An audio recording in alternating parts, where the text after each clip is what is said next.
পৃথিবীর কোনো মানুষ যদি আপনাকে ঠগায় কখনো আঘাত নেবেন না, কারণ মানুষ বড় নেমু খারাপ, মানুষ বড় গাদ্দার। মনে রাখবেন, সব মানুষ পৃথিবীর একত্রিত হয়ে যদি আপনার ক্ষতি করতে চায়, কেউ আপনার ক্ষতি করতে পারবে না যদি আল্লাহ না চায়।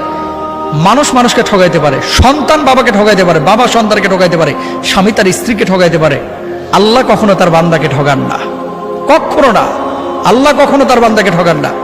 বরং ডাকার মতো যদি ডাকেন, আল্লাহকে বলার মতো যদি বলেন, সে আল্লাহ সুবহানাহু ওয়া তাআলা আপনার ডাকে সাড়া দেবেন।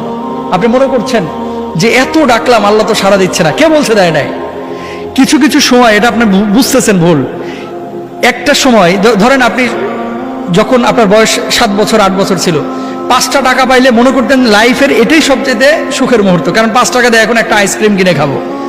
কিন্তু ওই সময় যদি 5 কোটি টাকা আপনার দেওয়া হতো, 5 কোটি টাকার ভর আপনি সামলাইতে পারতেন না।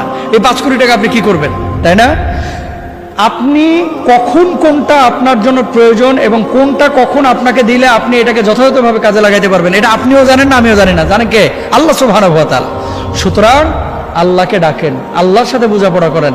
শুধু রিজকের পেছনে না ছুটে রিজকের মালিকের পেছনে ছুটেন। পৃথিবীতে কে কষ্ট দিল, কে আপনার তিরস্কার করলো, কে আপনাকে হিংসা করলো, কে অহংকার করলো, কেউ পেছন থেকে টেনে ধরলো, গলার টাইম নাই, দেখার টাইম নাই।